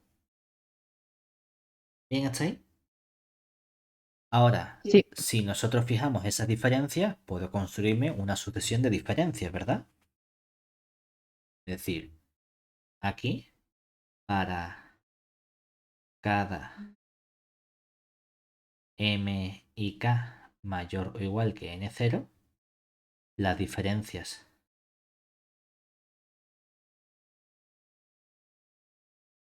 y sub m menos y sub k están en nuestro espacio vectorial Y. Por lo que el lema anterior nos garantiza la existencia de esa constante C positiva tal que cuando estudiamos la norma del I sub m menos I sub k, hombre, es cierto que por un lado el I sub m lo expreso como combinación de los elementos de la base, es decir, el I sub m va a ser la suma desde i igual a 1 hasta n mayúscula de esos escalares alfa, ¿cómo pusimos? Alfa i m por los e sub i, ¿verdad? Mientras que el i sub k va a ser la suma desde i igual a 1 hasta n mayúscula de los alfa y k por los e sub i. O lo que es lo mismo, esto lo podemos combinar en un único elemento que sería la norma de la suma desde i igual a 1 hasta n mayúscula de esos escalares alfa y m menos los alfa y k por los elementos e sub i. Y ahora entonces me fijo en los escalares que tenemos aquí. Pues nuestro lema me dice que esto como es mayor o igual que esa constante c por la suma desde igual a 1 hasta n mayúscula de el módulo de estos escalares, que sería el módulo del alfa i m menos alfa i k. ¿Vale? Claro, pero por lo tanto, ¿qué hemos conseguido? Que si juntamos ambas cosas, esta sucesión o esta diferencia es más chica que epsilon, es decir, tenemos que epsilon es más grande que la constante c por la suma desde i igual a 1 hasta n mayúscula de este alfa sub i m menos alfa sub i k. O lo que es lo mismo que esta suma desde i igual a 1 hasta n de los alfa sub i m menos los alfa sub i k es más chica que epsilon partido por c para cualquiera m y k mayores o iguales que el n0, ¿verdad? Si la suma de todos esos elementos es más chica que epsilon partido por c, obviamente cada uno de esos elementos va a ser también más chico que el epsilon partido por c. Es decir, en particular, este alfa sub i m menos alfa sub i k es más chico que epsilon partido por c para cada i. Es cuando podríamos haber cogido el epsilon como c por epsilon y así nos queda un epsilon bonito. ¿Qué estamos diciendo aquí esencialmente? Que la sucesión de escalares es una sucesión de qué tipo? La podemos acotar por cualquier epsilon a partir de un cierto m y k que sean mayores o iguales que ese n0, ¿verdad? O sea que tenemos que esta sucesión de escalares es una sucesión de Cauchy. Pero entonces obtenemos que nuestra sucesión de escalares alfa y m en m contenida en k es sucesión de Cauchy para cada i desde 1, 2 hasta n, para cualquiera uno de los coeficientes de las coordenadas. Por lo que, al ser k completo, porque k es o bien r o bien los complejos, entonces tenemos un espacio métrico completo, estas sucesiones de Cauchy de escalares van a converger a un cierto elemento. Es decir, tenemos que convergen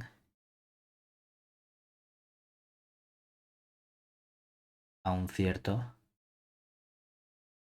a poner cada alfa y m converge a un cierto alfa y escalar, ¿verdad? Y entonces, ¿cuál va a ser nuestro candidato a convergencia? Esa correspondiente combinación, es decir, sea entonces nuestro elemento y que va a ser ese candidato al límite, es decir, la combinación desde i igual a 1 hasta el n mayúscula de los alfa sub i por los e sub i, que sabemos que es seguro un elemento de nuestro i, ¿verdad? Porque lo hemos combinado con elementos del espacio vectorial. Pero claro, tenemos que...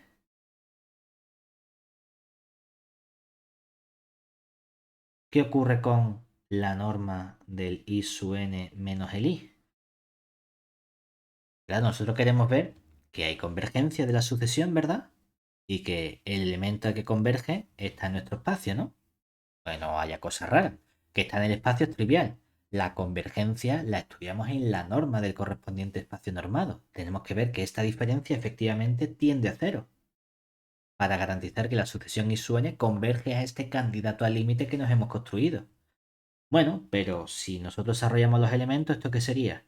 La norma de, tenemos aquí la combinación lineal de los coeficientes que hemos llamado alfa y super n por los e sub i menos la combinación de los i igual a 1 hasta n mayúscula de esos alfa i con los e sub i. Esto lo podemos expresar como una única combinación si ponemos el sumatorio desde i igual a 1 hasta el n mayúscula de los escalares alfa i super n menos alfa sub i, todo eso multiplicado por los elementos e sub i. Esta suma finita, ¿qué podemos aplicar? Nuestra desigualdad triangular, es decir, nos queda la suma desde i igual a 1 hasta el n mayúscula, tenemos los módulos de los alfa y n menos los alfa i por la norma de esos elementos e sub i. ¿Qué ocurre con estos elementos e sub i?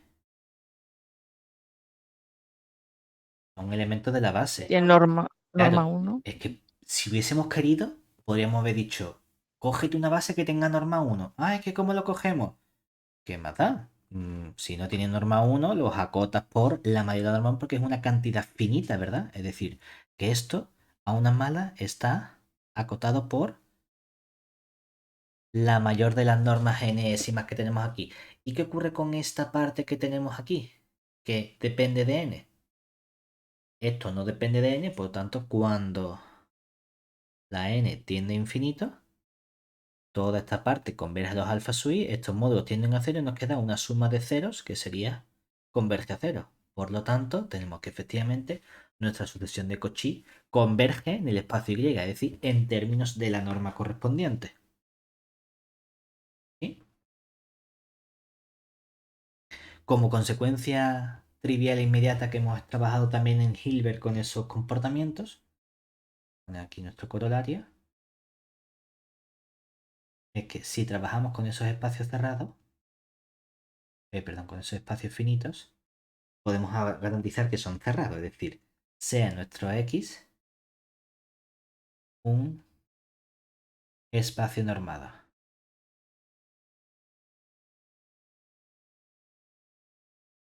Entonces, si nuestro Y contenido en X es un subespacio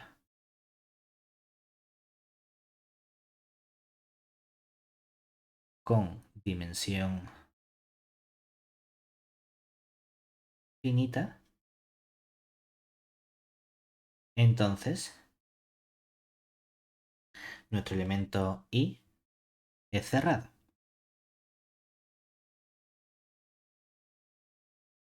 ¿Por qué es inmediato? Porque ya hemos visto que esto es lo que garantiza que el sea un espacio con dimensión finita, garantiza que nuestro Y es completo.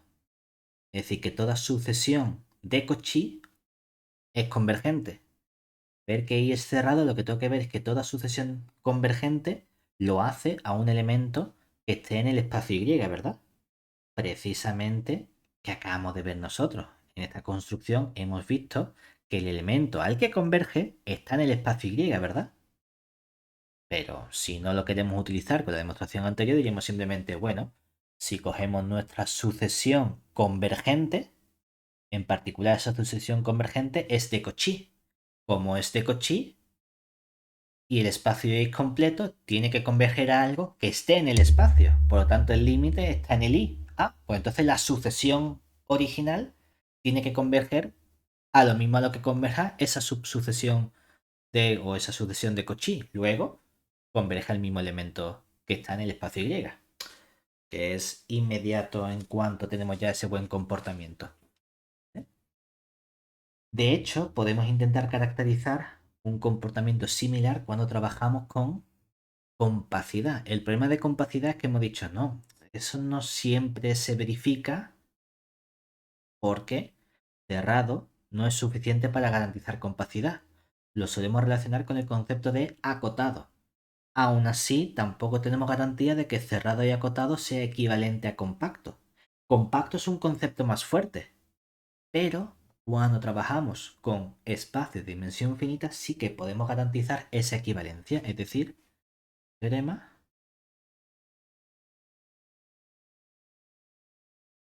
de Heine-Borel en realidad, que nos dicen que sea nuestro X con su norma un espacio normado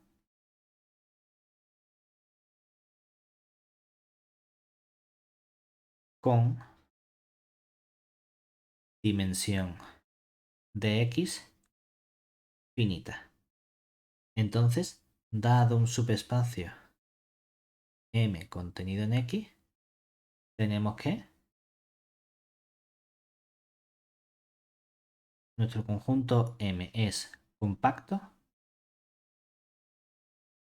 si y solo si M es cerrado y acotado. Realmente en la demostración, una de las partes es trivial, porque ya le hemos demostrado siempre, ¿verdad? Es decir, la demostración, la que nos gusta siempre empezar, izquierda, derecha,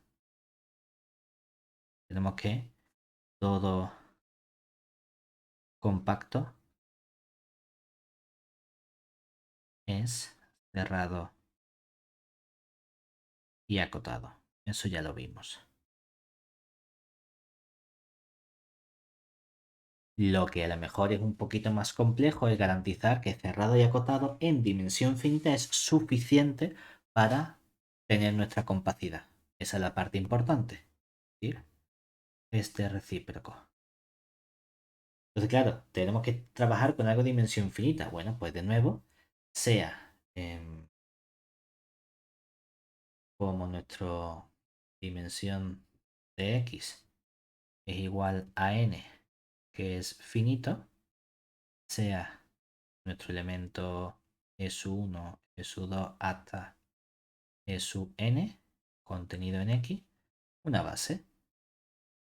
Entonces, dada cualquier x sub n contenido en m sucesión, podemos caracterizar la compacidad viendo que existe una subsucesión suya que sea convergente. Entonces, dada cualquier x en sucesión, queremos ver que existe un cierto x sub nk en k subsucesión convergente. Entonces, la idea es la misma que tuvimos o que realizamos en el lema previo. Es decir, sabemos que podemos expresar más bien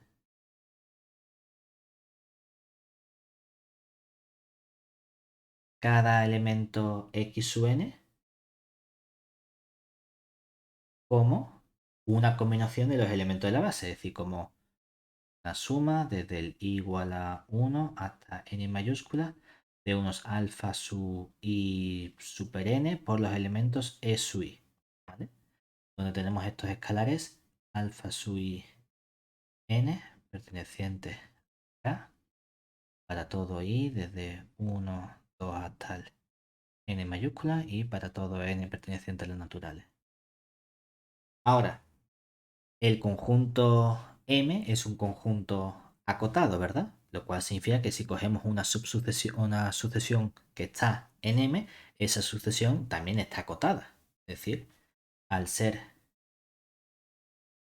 M acotado y está nuestra sucesión X sub n contenida en M, tenemos que existe una cierta constante K mayor que 0, tal que la norma de nuestro X sub n es menor o igual que K para todo n natural. De nuevo, este X sub n es una combinación de elementos. Si utilizamos el lema, puedo acotarlo superiormente por una cierta constante. Es decir, que, de nuevo, por el lema previo,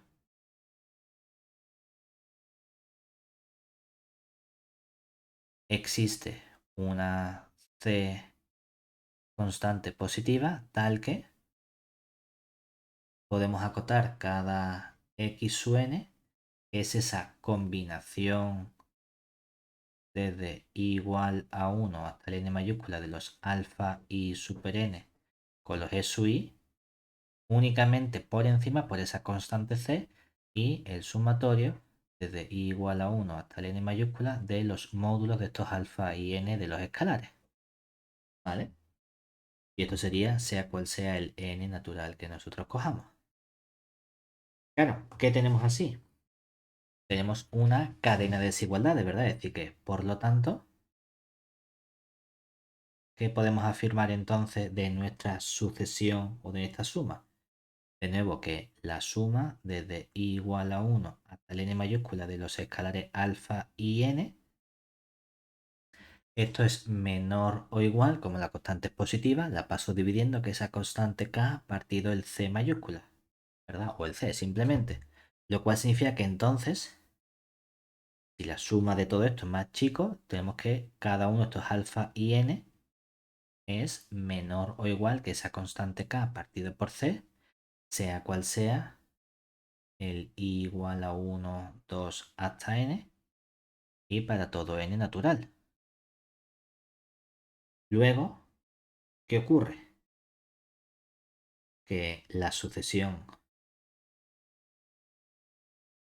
de esos escalares alfa y n es una sucesión en K que está acotada. Y si esa sucesión está acotada, de nuevo, podemos garantizar no que la sucesión de escalares sea convergente, pero que existe una subsucesión de escalares que es convergente, es decir, por lo que existe una cierta alfa sub i nk, no sé si puedo llamarlo así, con k, que sería una subsucesión convergente. Entonces, a un cierto alfa sub i escalar, ¿verdad? Entonces, de nuevo, llamamos nuestro elemento x va a ser a lo que converge cada uno de esos escalares, es decir, la combinación desde 1 hasta el n mayúscula de los alfa sub i por los e sub i, que sabemos que está ¿dónde? En principio en el x simplemente, ¿verdad? Ahora, ¿cómo hemos conseguido este x? Hemos visto entonces que los escalares poseen subsucesiones convergentes. Que los escalares posean subsucesiones convergentes me permite con esas subsucesiones crearme una subsucesión de los x. ¿Quién sería la subsucesión de los x? Estos escalares por los e sub i. Oh, pero entonces, mi sucesión de x sub n, ¿qué tiene? Sí, entonces, tenemos una subsucesión, vamos a llamar x sub nk, k, de la x sub n, con cada x sub nk es la suma desde i igual a 1 hasta el n mayúscula de esos alfa sub i nk correspondientes por los e sub i para todo k natural, donde la x sub nk converge cuando la k tiende a infinito al elemento x, porque los coeficientes convergen a estos coeficientes alfa sub i. Claro, pero entonces la sucesión, ¿qué le ocurre? Esta sucesión tiene una subsucesión que es como convergente, ¿verdad? ¿Entiendes? Pero yo sabía que la sucesión convergía. Entonces, por ser un conjunto cerrado, me refiero, yo parto de una sucesión que es convergente. Lo que yo quiero probar es que posee una subsucesión. Realmente tengo ya que... Espérate, a ver si no metí la pata. Yo tengo una subsucesión, espérate. Tengo una... No, quiero encontrar una subsucesión convergente. Calla, calla. Tengo una sucesión y quiero probar que la subsucesión es convergente. Exactamente. Es decir, tengo que esta subsucesión converja a nuestro elemento X, ¿verdad? Sí, y luego como es cerrado, pues el X está en él, Exactamente. ¿no? Es decir, por ser cerrado, por ser M cerrado y la X sub nk estar contenida en M, debe ser nuestro X perteneciente al M. Y ya tenemos entonces nuestra subsucesión convergente en ese espacio correspondiente. ¿Vale? Perfecto. Último resultado que vamos a trabajar con espacio normado de dimensión infinita que tiene un comportamiento distinto en dimensión infinita, que ocurre cuando tenemos más de una norma. Ya hemos visto que el comportamiento de las normas puede ser completamente variable en nuestros espacios normados. Es decir, podemos trabajar con espacios que tengan un buen comportamiento de completitud o compacidad o lo que sea con una norma, pero no con otra. Sin embargo, cuando trabajemos con espacio normado de dimensión finita, el comportamiento es siempre el mismo, y es porque las normas van a ser lo que llamamos equivalentes en nuestros espacios normados. Le vamos a poner esa definición de concepto y luego nuestro resultado. Definición.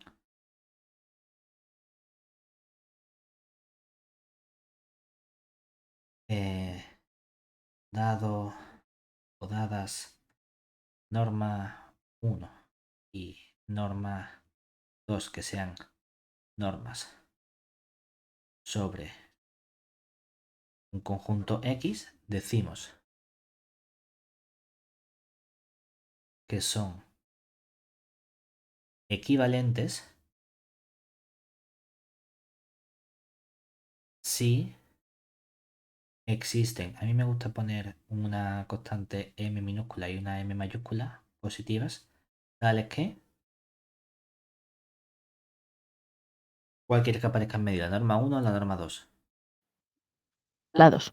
Pues entonces ponemos aquí que la norma 2 del elemento X, yo escribí que la norma 2 del elemento X es menor o igual, me gusta poner aquí la constante m mayúscula por la norma 1 de X, y aquí abajo la constante m minúscula por la norma 1 de X. Como una especie de acordarme de esta es la chica, esta es la grande, ¿sabes?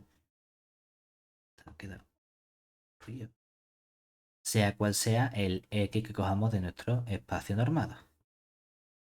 Lo guay de las normas equivalentes es que generan exactamente el mismo espacio topológico, porque simplemente lo tenemos que acotar por estos elementos. Lo que es abierto con una norma es abierto con la otra.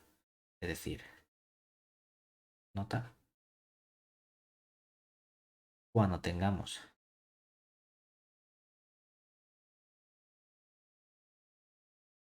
normas equivalentes, van a generar o inducir la misma topología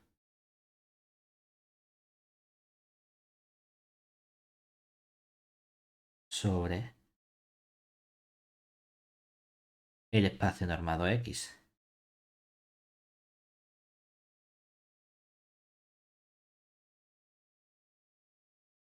Por lo que es precisamente interesante el decir, pues si sé que van a definir los mismos conceptos topológicos, vamos a trabajar con la norma que nos resulte más sencilla a nosotros. Y el resultado fundamental que tenemos en esta parte es que en general el comportamiento no es intercambiable cuando elegimos una norma u otra.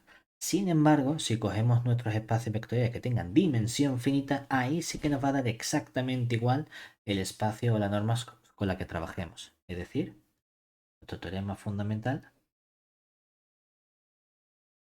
de equivalencia de normas es que si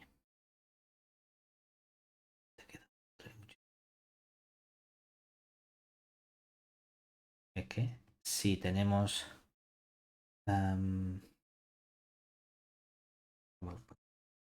un X que sea un espacio vectorial sobre un cierto cuerpo K con dimensión de X finita. Entonces, todas las normas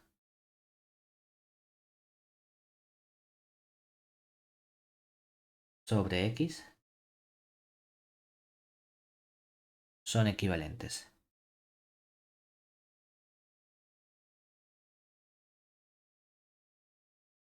¿Vale? Entonces, vamos a estudiar precisamente cómo demostrarlo.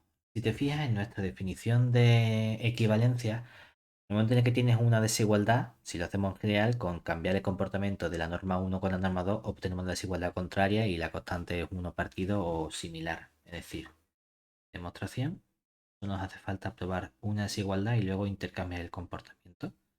Entonces, vamos a coger nuestras normas arbitrarias, es decir, sean norma 1 y norma 2, dos normas, cualesquiera, sobre nuestro espacio X. Lo único que sabemos es que el espacio es un espacio de dimensión finita. Entonces, de nuevo, como la dimensión de nuestro X va a ser un cierto n mayúscula que es finita, tenemos que este conjunto E su 1, E su 2 hasta E su n puede ser una base arbitraria de nuestro espacio X. Sí. ¿Qué podemos hacer entonces? Expresar cualquier elemento del espacio vectorial como combinación de los elementos de la base. Es decir, luego podemos, si te fijas, todo el razonamiento que hemos hecho todo el rato ha sido únicamente decir, haz una combinación de elementos y haz cosas sobre los escalares. Por eso hemos tenido ese lema al principio un poquito más técnico que ha dicho cómo podemos quitarnos los elementos de la base y trabajar únicamente con la información de los escalares. Bueno, pues podemos expresar cualquier elemento X como una combinación desde i igual a 1 hasta el n mayúscula de estos elementos o escalares, vamos a llamarlos alfa sub i, por los e sub i.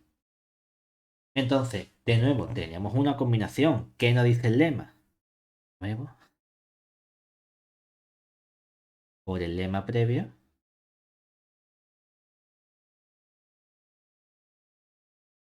existe una constante c mayor que 0, tal que si cogemos la norma de este x, que es la norma de esta combinación, eso es mayor o igual que la constante c por la suma desde i igual a 1 hasta el n mayúscula de los módulos de estos alfa sui. Vale. ¿Qué norma quieres que pongamos aquí? ¿La 1 o la 2? La 2. La 2. Entonces vamos a tener que buscar otra desigualdad para la norma 1, ¿vale? Es decir, por otro lado,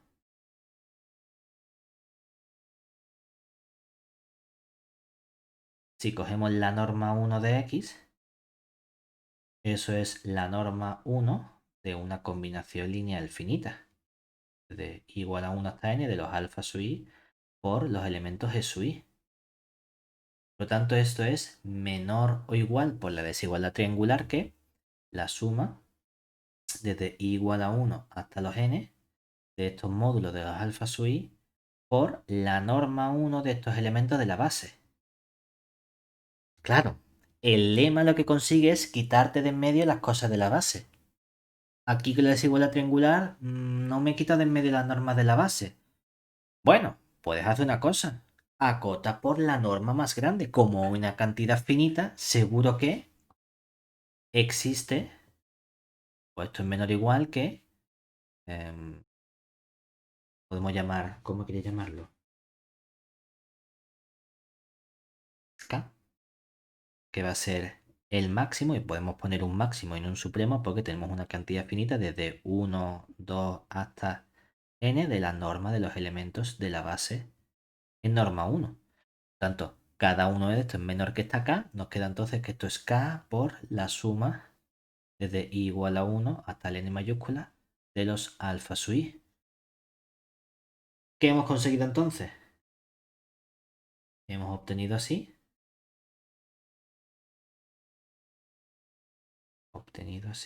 que este sumatorio, ¿cómo lo podemos expresar?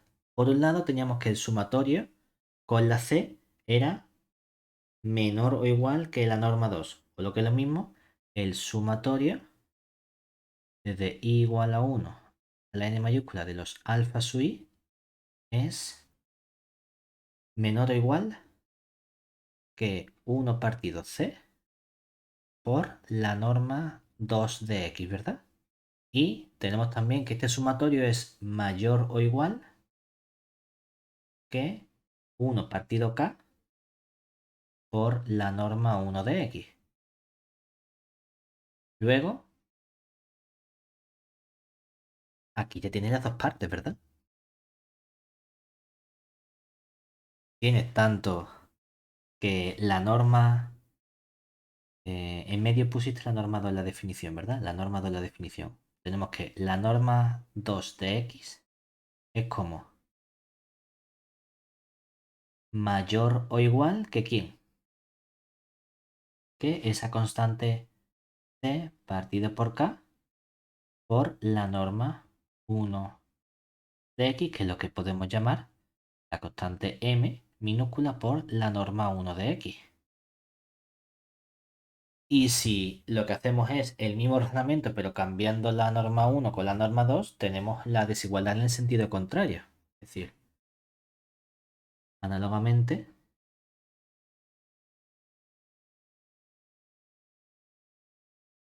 acotamos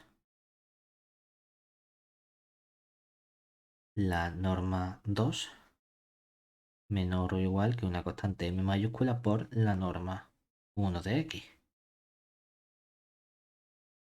O sea que tenemos precisamente que todas las normas son equivalentes en nuestros espacios de dimensión finita.